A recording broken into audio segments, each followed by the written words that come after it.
Hi, I'm your host Vasco Duarte. Welcome to the Scrum Master Toolbox podcast, where we share tips and tricks from Scrum Masters around the world. Every day, we bring you inspiring answers to important questions that all Scrum Masters face day after day. Hello, everybody. Welcome to our Success Thursday here on the podcast. This week, we have with us Peter Janssens. Hey, Peter. Welcome back. Hello, Vasco. Bye-bye. So, Peter, on Thursdays, we talk about success for us as Scrum Masters. But before we dive into that, do share with us, what's your favorite retrospective format and why? Okay. I hope you're sitting well, because I might surprise you a little bit, because my answer is try to not need a retrospective. Honestly, that is for me my biggest retrospective format. If something happens and you just park it by saying, "Oh, let's talk about it on the retrospective," that's wrong. Fix the problems that you have. Decide maybe that something is not important now, then you don't have an impediment. If it can wait, it's not an impediment. Make sure that today you solve your problems of today and you don't delay them until there is a retro. That is really absolutely my biggest retrospective format, because you have mini retros every hour. That's much more valuable than having a retrospective format. And the retrospective formats for me, the most creative ones that you find out just 5 minutes before starting the retro might be the best ones. Keep it simple. Make sure that everybody feels them. If you make sure that you are diverse, make sure that you do something rational and something colorful with people, because usually you need both to touch both types of people.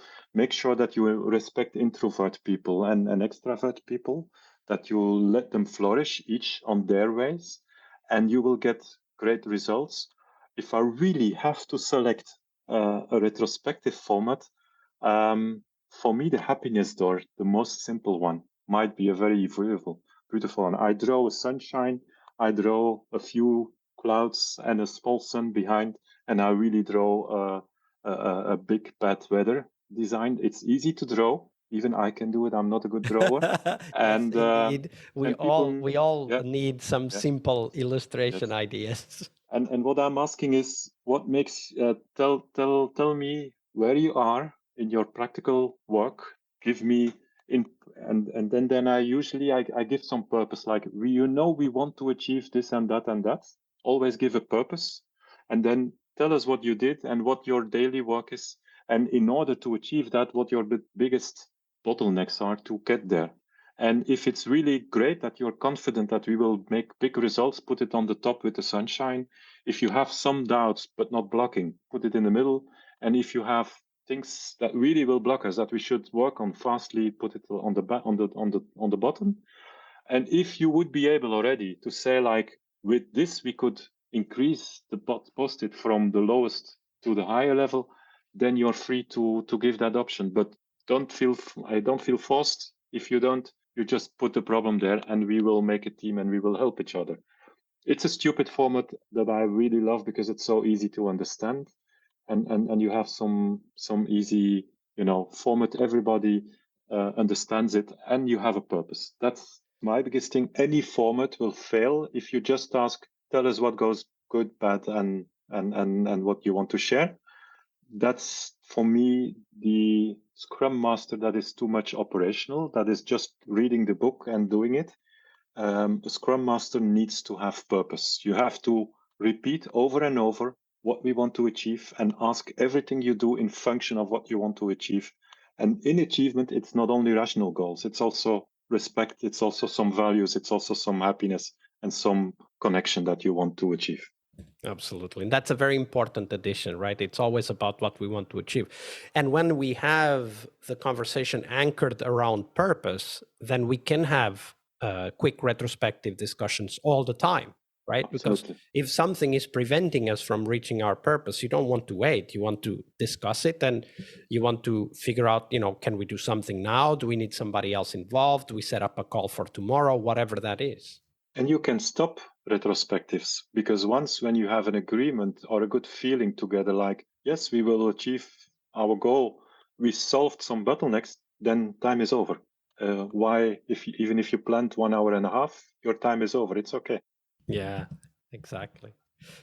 So that was the retro, and of course today's Thursday here on the podcast. So after the retro, we talk about success, and we already talked about yesterday how being a leader, whether it's a CEO or a CTO or a team lead, in any case, is the same as being a Scrum Master. I'm interested to ask the question not of what makes a successful Scrum Master, but given that you now are the CEO in your company, in your mind, Peter, what makes a successful CEO? What makes a successful CEO is what helped me most. What I needed to change most is to even more think outside in than I already did. Outside in means I constantly have to learn more on the ecosystem we are. We are just a small part in a bigger world, and we try to achieve some value for people around us, for customers, for stakeholders. We have supplier partners that value us for some reasons. We have to find out why they value us, and then we have to find out why they would prefer to advise us rather than another person, another company on the market. These things, understanding these things, that's I feel what I need most to do, and to be able to connect with those people and organizations around us at the right time. And that's what's different from a Scrum Master or a product owner's role, where you can trust that all the people that you work with or for mostly are inside the company, and now they are outside the company.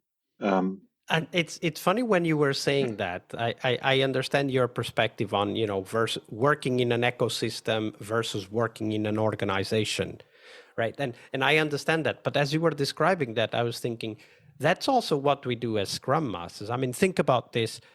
When I work with the team and I see the team is suffering and I see that they are facing obstacles that they themselves feel they cannot solve, now I, as a Scrum Master, am in a situation where I need to start thinking outside in, right? It's not about, well, it could be also about suppliers. It's not necessarily about client organizations, but it could be about client teams, right? If we're providing something that helps other teams. And when you say ecosystem, which clearly inside an organization, that might be an exaggeration, but there's an analogy, because the organization as a whole is the ecosystem where the Scrum Master lives, right? Yes, absolutely. And recently, a CEO from Australia learned me something that I'm still progressing, still digesting. It was a lady, and she said that she learned me that she is working a lot with the concept of convergence, and she defines convergence as your ability to minimize your effort to realize some value for people around you. If you can do that, if you can realize lots of value for people around you with lots of effort, you're not convergent. You're actually you're losing time and losing effort. If you are able to do that with minimal effort, you're convergent in terms that you converge value and effort into a smallest effort to achieve something. And in order to do that, you have to understand and to feel the people and the companies and the ecosystem around you. And you have to, you need some knowledge on operational excellence on how to respond to that need. And you need both. It's not one or the other. It's conversion. You need both. And I like that concept of, yeah, it's a simple word of conversion. And I don't think it's described a lot in literature, that element. That's actually a great point. So I'll just try to verbalize what you said just to make sure I got it right. So convergence is the idea, the concept of trying to deliver value with minimum effort. Mm-hmm. And there's of course, there's an agile value around that idea, which is the simplicity or the art of maximizing the work not done. Right. And when I think about that, which is also something that I've used in my own writings about NoEstimates, when I think about that, I start to understand the focus and the attention you give to purpose. Because actually, if we don't have purpose, you can't have convergence. If all we do is write down tasks, All we can do is execute those tasks. There's little creativity involved in executing a series of tasks that some product owner has written for the team. However, if the product owner spends their time defining the purpose and the context of that purpose, right? Why is the purpose important? Who gets served? How do they get served? Then the team can bring in their innovation, their creative power, and minimize the effort to achieve that impact, right? It even contributes to another Scrum value, even that is respect. It's even more than a pattern it's a core value. It's respectful for people to let them decide what to do in order to achieve some value and to change the what if they feel that if they have better ideas. That's how they learn. That's how people feel valuable. That's how people grow, and that's one element. And a second element is it helps you to define or to at least get a definition of quality. If you work with tasks without as faster than you will define quality based on inputs, on work, on tools usage, on things that don't really matter for the people you work for. So I think quality and people respect are also related in convergence. Absolutely. Peter, thank you very much for sharing that with us. Great. Thank you. See you tomorrow. See you tomorrow. Part of a successful Scrum Master job is to help the product owner. Tomorrow we explore that critical role in Scrum, the product owner role. Tune in to learn about product owner anti-patterns, what you can do to help the product owner, and a real-life example of what a great product owner is and what made it so. Tomorrow on our Friday Product Owner episode. See you tomorrow. We really hope you liked our show. And if you did, why not rate this podcast on Stitcher or iTunes? Share this podcast and let other Scrum Masters know about this valuable resource for their work. Remember that sharing is caring.